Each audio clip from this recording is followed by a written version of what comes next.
बिस्मिल्लाहिर्रहमानिर्रहीम।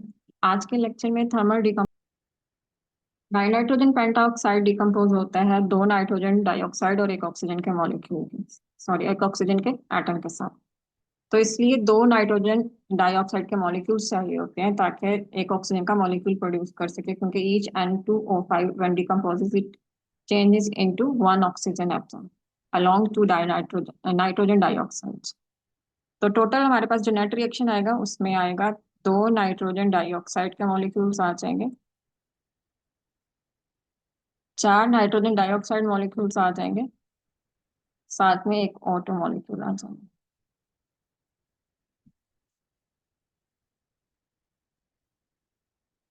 तो इस इक्वेशन को देखते हुए हम अगर लिखना चाहें rate of decomposition of dinitrogen pentoxide, तो वो क्या बनेगा?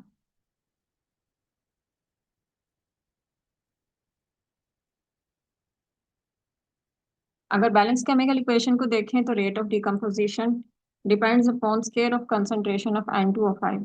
लेकिन एक्सपेरिमेंटली ये फाइंड आउट किया गया कि स्केयर ऑफ N2O5 के ऊपर डिपेंड नहीं कर रहा rate of decomposition, rather it only depends upon concentration of N2O5 power one. ठीक है, यानी कि स्केयर के directly proportional rate of decomposition नहीं था या रेट ऑफ रिएक्शन। तो इसको हम क्योंकि एक्सपेरिमेंटली फाइंड आउट कर चुके हैं, इसको एक्सेप्ट करेंगे और ये रिजेक्ट हो जाएगा, क्योंकि ये बैलेंस केमिकल इक्वेशन बता रही है एक्सपेरिमेंटली जो है जो rate of decomposition of N2O5 आया है, that is different from which is telling us balance chemical equation. ठीक है, तो हमने रेट लॉ के अकॉर्डिंग डिकम्पोजिशन ऑफ N2O5 जो है उसके लिए चार डिफरेंट। फर्स्ट रिएक्शन में N2O5 is decomposing into NO2 and NO3, और अगला जो रिएक्शन है वो एग्जैक्टली exactly इसके ऑपोजिट होगा।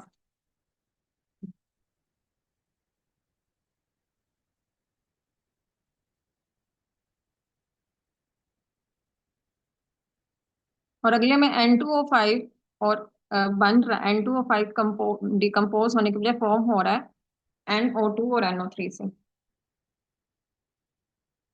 तीसरे रिएक्शन के अंदर NO2 कन्वर्ट होगा NO के अंदर, NO3 कन्वर्ट होगा NO2 के अंदर, जिससे एक एक ऑक्सीजन एटम प्रोड्यूस होगा।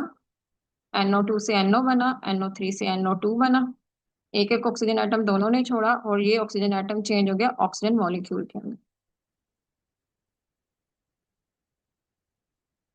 ये हमारे पास K3 आ गया। लास्ट वन में NO जो प्रोड्यूस हुआ है ये इस वाले N2O5 के साथ मिलके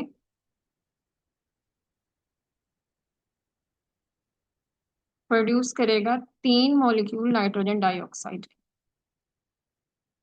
इसके लिए रेट कांस्टेंट को हम K4 बोल देते हैं।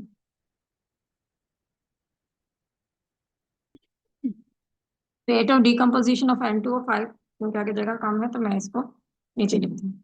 तो डिकम्पोजिशन कहाँ पे हो रही है? फर्स्ट रिएक्शन जो है इसमें डिकम्पोजिशन हो रही है, और डिकम्पोजिशन किसके ऊपर डिपेंड कर रही है? कंसंट्रेशन ऑफ N2O5 के ऊपर डिपेंड कर रही है।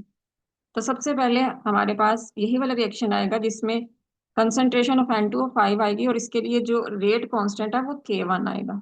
N2O5 डिकम्पोज होने की वजह फॉर्म हो रहा है, और जो फॉर्म आ रहा है उसके का जो रफ्तार है वो NO2 और NO3 के ऊपर डिपेंड करेगी, और यहाँ पे रेट कांस्टेंट KO2 होगा, क्योंकि यहाँ पे फॉर्मेशन हो रही है डिकम्पोजिशन की वजह, तो यहाँ पे इसको हम माइनस साइन से डिनोट। ये हमारा सेकंड स्टेप था जहाँ पे N2O5 फॉर्म हो रहा था।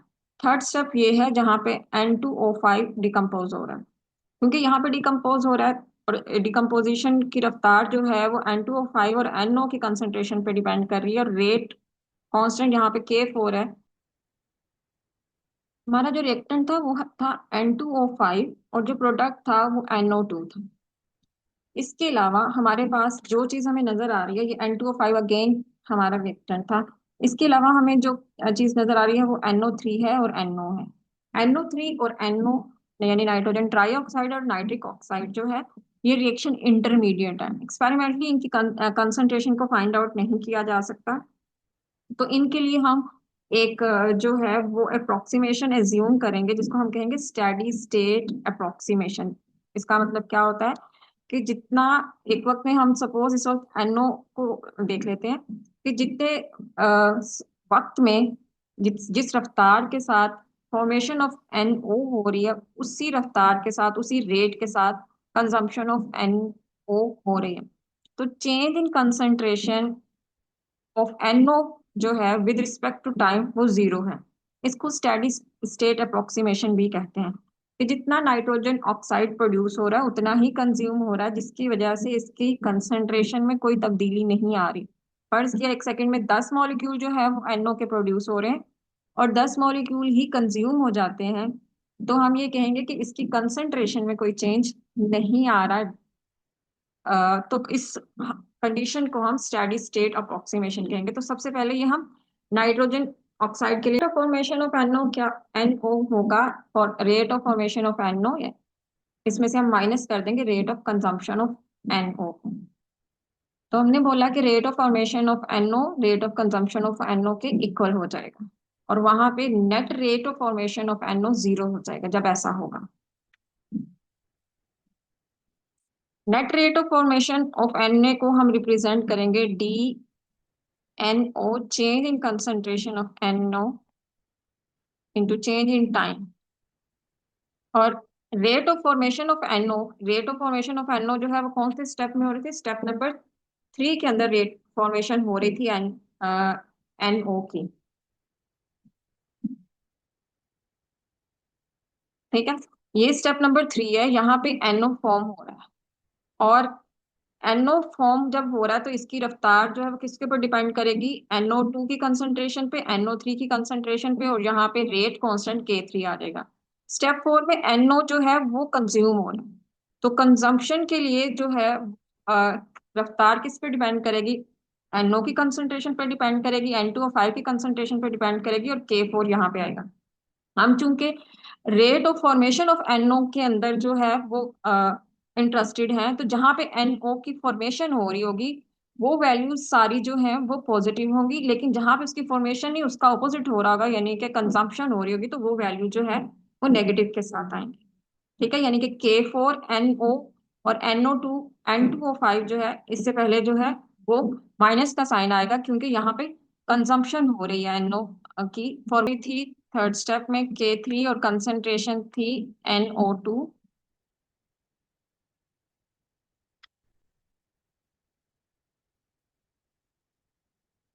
और NO3 की कंसंट्रेशन पे ये रफ्तार डिपेंड कर रही थी। आगे जो है कंजम्पशन हो रही है तो माइनस का साइन आएगा, और K4NO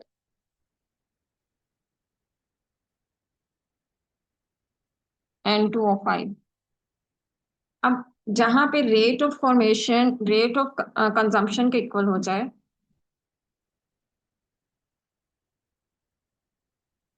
इक्वल हो जाती है, वहां पे change in concentration of NO change in with respect to time जो है वो जीरो हो जाएगा। जब rate of formation of NO rate of consumption of NO यानी कि नाइट्रिक ऑक्साइड के इक्वल हो जाएगी, तो change in concentration of nitric oxide with respect to time will be equal to zero. अब इसको हम इक्वेशन नंबर 1 के अंदर पुट करेंगे, dN और dt की वैल्यू जीरो जब हम पुट कर देंगे तो हमारे पास क्या आ जाएगा?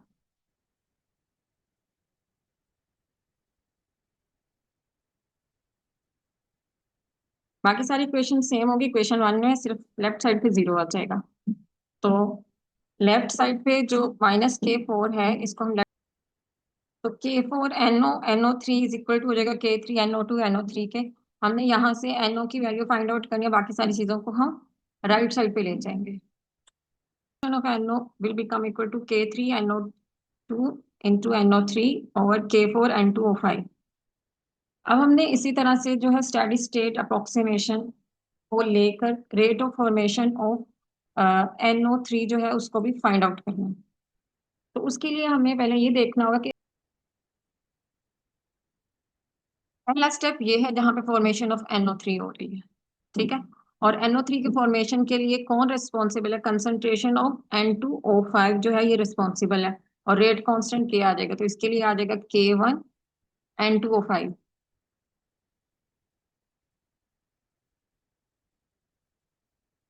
दूसरा में NO3 जो है वो यहाँ पे नजर आ रहा है, लेकिन यहाँ पे ये फॉर्म होने के बजाय कंज्यूम हो रहा है।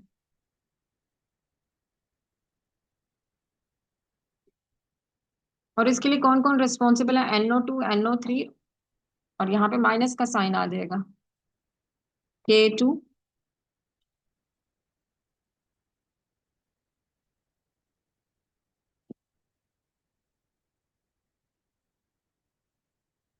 K2NO3, के K2NO2, NO3 जो है वो हमारे पास आ जाएंगे यहाँ पे। इसके अलावा NO3 यहाँ पे अगेन कंज्यूम हो रहा है, बन नहीं रहा, इस वजह से अगेन इसकी कंजम्पशन ही कौन रिस्पॉन्सिबल है? अगेन NO2, NO3 रिस्पॉन्सिबल है, लेकिन K3 के साथ। तो यहाँ पे भी -K3 आएगा। तो ये जो सारी वैल्यूज आई हैं, इनको हमने रेट ऑफ फॉर्मेशन, जो net rate of formation of NO3 है, वहां पे जाके पुट करना है।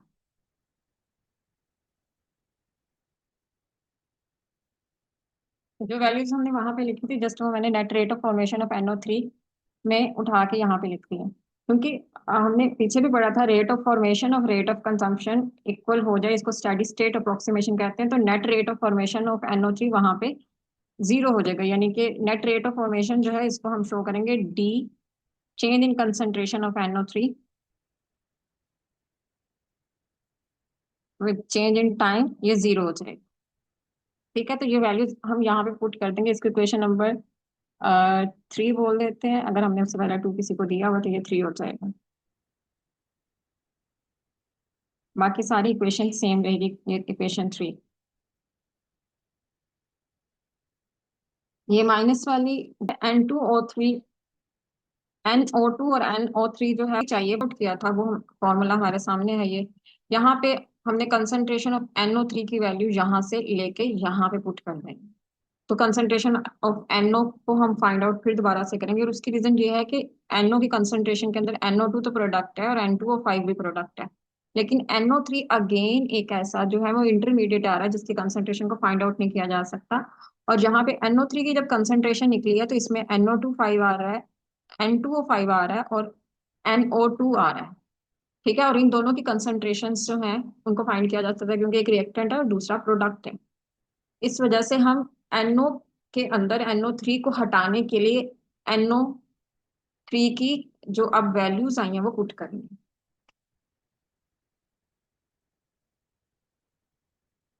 तो कंसंट्रेशन ऑफ NO फिर हमारे पास एक नई वैल्यू के साथ सामने आ जाएगी।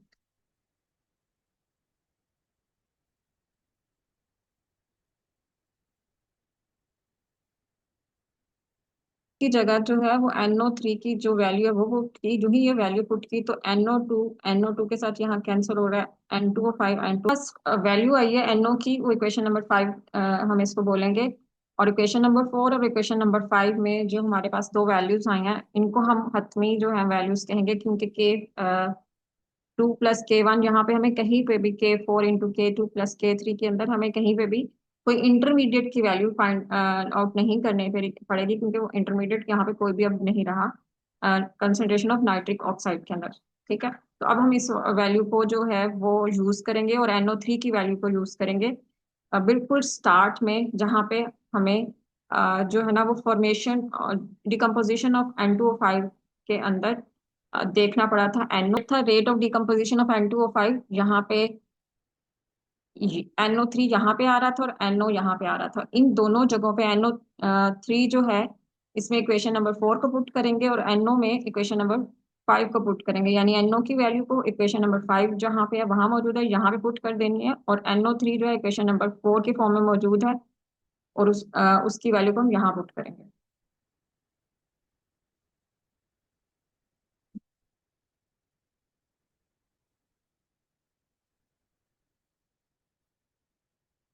तो ये मैंने आपके लिए rate of decomposition of dinitrogen pentoxide को दोबारा लिख दिया, और जहां जहां पे हमने इक्वेशन पुट करनी है 4 और 5, उसको मैंने रेड से शो कर दिया कि हम NO3 की वैल्यू को पुट कर रहे हैं और NO4 की वैल्यू को पुट कर रहे हैं। और रीजन क्या है कि ये इंटरमीडिएट है, बाकी इसके अलावा कोई भी इंटरमीडिएट आपको यहाँ पे नजर नहीं आ रहा होगा, या तो वो रिएक्टेंट होगा या वो प्रोडक्ट होगा।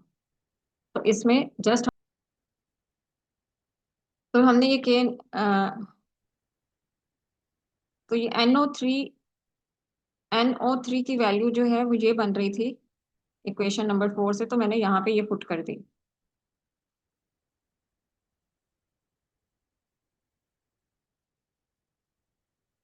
अगर हम इस इक्वेशन के अंदर देखें तो यहाँ पे मैंने NO की वैल्यू पुट कर दी इक्वेशन नंबर 5 से।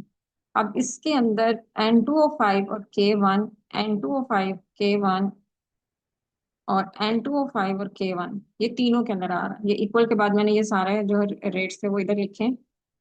ठीक है, इसके साथ प्लस का साइन है, इसके साथ माइनस का साइन, और अगेन यहाँ पे प्लस का साइन होगा। ये हम डिस्कस कर चुके हैं क्यों होगा। तो कॉमन यहाँ पे निकलेगा K1 N2O5। कॉमन निकालें, यहाँ पे एक कटिंग भी हो रही है, NO2 के साथ कैंसिल। ये K1 कॉमन आ गया तो ये यहाँ पे नहीं लिखना चाहिए।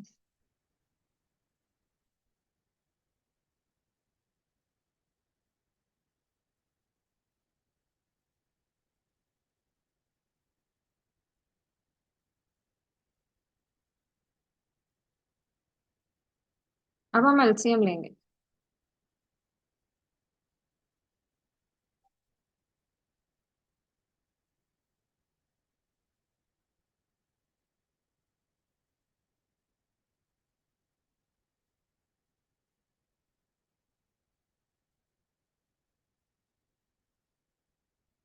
एलसीएम आ जाएगा K2 + K3।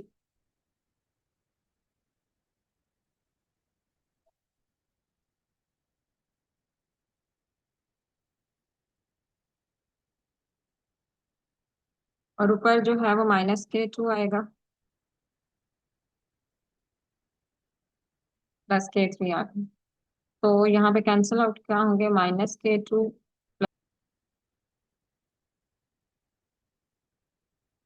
अब रेट ऑफ डिकम्पोजिशन में हम K1 to K3, K2 + K3 जो है वो K के इक्वल है, तो ये सब K के इक्वल आ जाएगा। और ये N2O5 जो है हमारे पास साथ में कंसंट्रेशन आ जाएगी। तो ये हमारे पास अगेन हम इसको फाइनली लिख लेंगे कि rate of decomposition of N2O5 is equal to K into concentration of N2O5। जो हमारे रेट लॉ के अकॉर्डिंग हमारे पास एक एक्सपेरिमेंटली आई थी, तो हमने एक ऐसा मैकेनिज्म जो है वो ड्राइव किया, ऐसे जो है वो जो है वो ऐसे रिएक्शंस निकाले जिससे हमारे पास जो रेट लॉ था उसके अकॉर्डिंग ही हमारा जो है वो कंसंट्रेशन निकली है। ठीक है, उसी के अकॉर्डिंग हमारे पास रेट ऑफ डिकम्पोजिशन जो है वो N2O5। तो ये rate of decomposition of N2O5 is equal to K into N2O5, ये रेट लॉ के अकॉर्डिंग आ चुका है। यही हमारी फाइनल इक्वेशन है। होपफुली आपको समझ आ चुकी होगी। अ, बहुत आसान है ये, और ये बहुत इंपॉर्टेंट है। ये चार रिएक्शंस हैं, चार जो रिएक्शंस है थर्मल डिकम्पोजिशन के तकरीबन। ये एग्जाम का पार्ट एंड पार्सल है, इस वजह से आपने बहुत ध्यान से इनको तैयार